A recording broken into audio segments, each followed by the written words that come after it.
Sir सबसे पहले तो ये फरमा दीजिएगा कि कल जो ऑल पार्टीज कॉन्फ्रेंस हुई फलस्तीन के मामले पर, इसकी आड़ में जो कुछ हुआ दो वक्फों के दौरान, वो कहानी भी अब खुलकर मंजर आम पर आना शुरू हो गई है।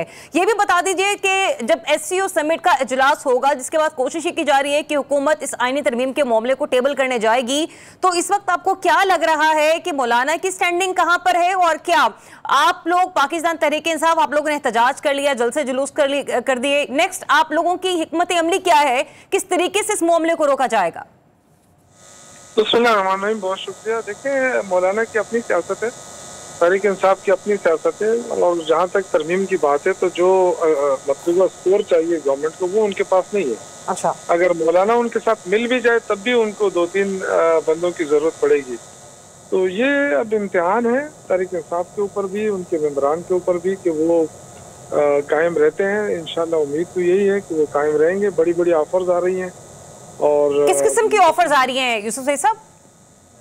देखिए, तो मीडिया के ऊपर चल रहा है, आपको पता है कि बोलियां लग रही हैं सब, और ये तो कोई पहली बात तो नहीं है कि पहली बार इस तरह हो रहा है। सिर्फ माजी में आप देखें तो सेनेट के इलेक्शनों के अंदर इस तरह की बोलियां लगती रही हैं।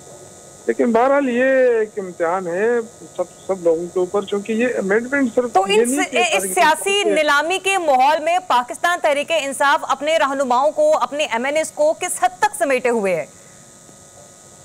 देखिए, जो मुश्किलात से गुजरे हैं और मुश्किल वक्त में तहरीक इंसाफ के साथ वो खड़े रहे हैं, तो उम्मीद तो यही है कि इंशाअल्लाह ताला आइंदा भी वो खड़े रहेंगे। और ये जो पैसा है इसके लालच में नहीं आएंगे, क्योंकि कमिटमेंट नजर आ रही है लोगों की।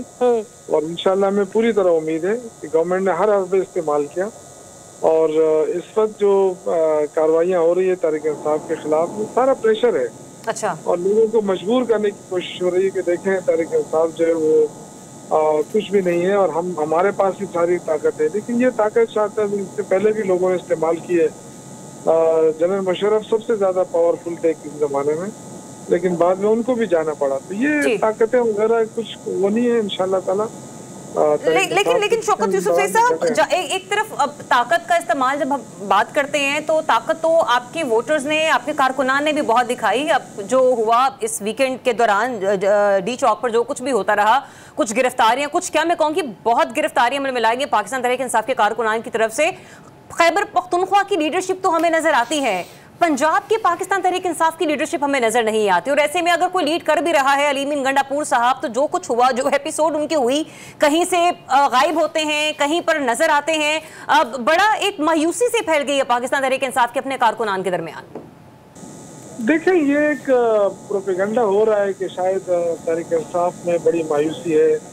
ये सारा गवर्नमेंट का फैलाया हुआ प्रोपेगेंडा है, कोई मायूसी नहीं है। आज भी अगर इमरान खान ऐलान कर दे तो उससे ज्यादा लोग निकलेंगे। इसकी वजह यह है कि लोग किसी के फॉलोअर्स नहीं है, सिर्फ इमरान खान के फॉलोअर। ये जहन से कोई निकाल ले कि कोई ये कहे कि जी किसी ने क्या कर लिया, कोई किधर चला गया, ये सारी गलत बातें हैं। इमरान खान के साथ लोगों की मोहब्बत है, और जब वो दोबारा जब भी वो ऐलान करेगा लोग उसी तरह निकलेंगे। आपने देखा है। लेकिन सर, अगर बार बार अलीमीन गंडापुर साहब गायब होते रहेंगे, बार बार वो मंजर आम पर आते रहेंगे, तो बचपन में आपने भी कहानी सुनी होगी, शेर आ गया शेर आ गया, फिर जब तीसरी बार कोई बुलाएगा तो फिर कोई नहीं आएगा। देखिए, अलीमीन गंडापुर साहब ने कौन सी कमी दिखाई है? इतने 2-3 दिन तक मुसलसल वो इस फस्तायत का मुजाहरा करते रहे, फस्तायत का मुकाबला करते रहे। जो फस्तायत हुई उनके खिलाफ आपने देखा, शेलिंग हुई, रोकने की कोशिश हुई, मोटरवे को खोदा गया, ये सारी चीजें थी, उन्होंने मुकाबला किया। और ये आप देखें कि हुकूमत में है वज़रा, और वो कहते हैं बड़ी इंपॉर्टेंट समिट हो रही है, हम नौमान की आपने कहा ना जिस तरह से कर लूं, ये वो वज़रा है जो इश्तियाल दिलाते रहे पूरे दौर में। आप देखें, जिस दिन से हमने ऐलान किया, बजाय इसके कि गवर्नमेंट एंगेज करती है हमारी लीडरशिप को, उनसे कहती कि जी आप ये करे वो कर, लेकिन एकदम सुबह से शाम तक प्रेस कॉन्फ्रेंसें होती है। कभी कहते हैं अटक पार करके दिखाओ, कभी कहते हैं जी डी चौक आकर दिखाओ। तो मेरे ख्याल से अलीमीन गंडापुर ने बड़ी हिम्मत की है कि वो अटक पार भी किया है, डी चौक भी किया है। उसके बाद क्या हिकमत अमली अपनानी थी? जाहिर है वो अपने लीडर से जरूर गाइडेंस लेनी थी उन्होंने, क्योंकि हमारी ज्यादातर लीडरशिप जो MNAs हैं उनको इंस्ट्रक्शन थी कि वो ना जाए।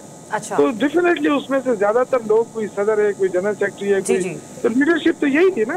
ये अक्सर लोग कहते हैं लीडरशिप गायब थी, गायब नहीं थी। देखिए ये इमरान खान के हुक्म के मुताबिक चल रहे हैं। अच्छा। और हमारी ये एक हिकमत अमली है। अच्छा। अगर आप लीडर के बगैर इतने लोग निकल सकते हैं, तो अगर लीडर आ गया तो आप क्या समझते हैं कितने लोग निकलेंगे पाकिस्तान में?